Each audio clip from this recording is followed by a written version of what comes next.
এই অভিযোগগুলো কি আমাদের রাজনীতিতে নতুন? আমরা তো মনোনয়ন বাণিজ্যের কথাও শুনে এসেছি, সেখানেও তো শত শত কোটি টাকা আমরা শুনি যে বাণিজ্য হয়। আপনার কথা যদি আমি ধরেও নেই, আপনার কথা ধরলাম, এটা এই বাণিজ্য আছে, আমরা গতানুগতিক রাজনীতিটা চলে, কিন্তু 17 বছরে আমরা একটা মুভমেন্ট করে এত শহীদের রক্তের উপর দাঁড়িয়ে ওয়াসিম, মুগ্ধ, সাইদের রক্ত সামনে রেখে আমরা কি শপথ নিলাম, কি শিখলাম? আমরা তো এটা চেঞ্জ করতে কথা বলেছি, এটার পরিবর্তনের জন্যই তো এই আন্দোলন ছিল। পরিবর্তনের মধ্যে যদি আগেরটাই চলে তাহলে দরকারটা কি রে ভাই আপনার? তাহলে আপনি এত কথা বলার দরকার নাই। পরিবর্তন হয়েছে, চাঁদাবাজি বন্ধ হয়েছে, আধিপত্যবাদের অবসান হয়েছে। চাঁদাবাজির বিষয়টা আগে একটু ওপেন থাকতো, এখন নীরবে হচ্ছে। নীরবে হচ্ছে মানে এখন একটু ভয় পায়। আমি আজকেও আসার পর বলা হচ্ছে যে চাঁদাবাজটা পাল্টে গেছে, চাঁদাবাজ পাল্টে গেছে। এই বিষয়টা আপনি যেটা বলছেন এটাও কিছুটা সঠিক। আর চাঁদাবাজিটা মাত্রা বেড়েছে কমেছে সেটার ব্যাখ্যা আরেকটা, কিন্তু চাঁদাবাজি করা না করার জন্যই তো এই মুভমেন্ট আমরা করেছি। 5ই আগস্ট হয়েছে তো চাঁদাবাজির বিপক্ষেই। এখন এই সমস্ত কাজ করার পরে এখন যদি উপদেষ্টা হইতে 200 কোটি টাকা লাগে, চাঁদা দিতে হবে আপনাকে, 10 লাখ টাকা দিতে হবে, দেওয়ার কথা ছিল 10 লাখ, দিল 7 লাখ, এগুলি কি আমরা এই সন্তানদের কাছে আশা করেছিলাম? তাহলে আমার একটা মেয়ের কথা বারবার মনে পড়তেছে, ওবামা, যে নাকি ডাকসুতে ইলেকশন করতেছে, ওবামা, ওই ভদ্র মেয়ে বলছিলেন যে 5ই আগস্টের 5 দিন পরেই বৈষম্য নামে সবকিছু স্টপ করে দেওয়া উচিত।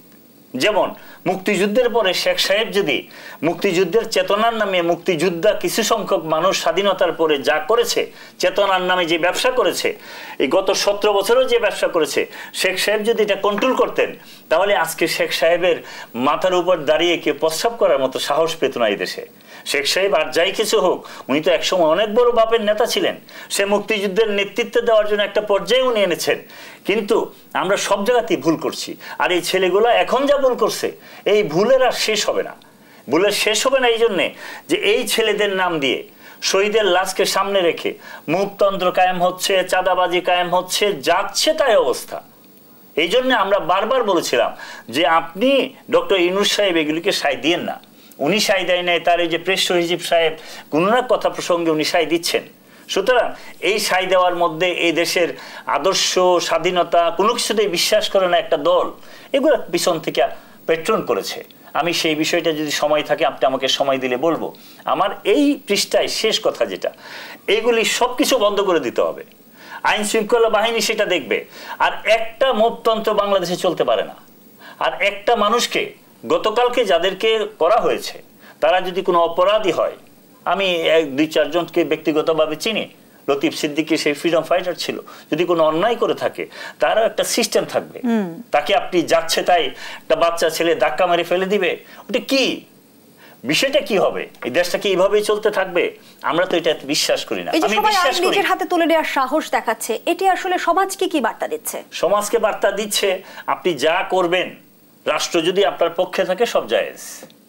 রাষ্ট্র এটার পক্ষে আমি মনে করি, না হলে রিপোর্টার সিউনিটির মতো জায়গার মধ্যে দাঁড়িয়ে এই কাজটা হতে পারে। তাহলে বিচার ব্যবস্থার কাজ কি, আইন শৃঙ্খলা পরিস্থিতি বা আইন শৃঙ্খলা বাহিনীর কাজটা কি? আইন শৃঙ্খলা বাহিনীর কাজ এখন তো করতে পারতেছে না, এই কাজটা করার কথা পুলিশের। পুলিশ ওইখানে যাইতে দেরি করছে, যাওয়ার পরেও তারা পারতেছে না। তাদের পিছনে আবার প্রেসার গ্রুপ থাকে। এটার থেকে আমার কাছে মনে হচ্ছে উপর থেকে কোনো সিগন্যাল তাদের উপর থাকতে পারে। উপর কারা সেই ব্যাখ্যাটা আমি আজকে দিব না। আমি শুধু এটা দিব, খুব তাড়াতাড়ি এই দেশে নির্বাচনটা দিয়া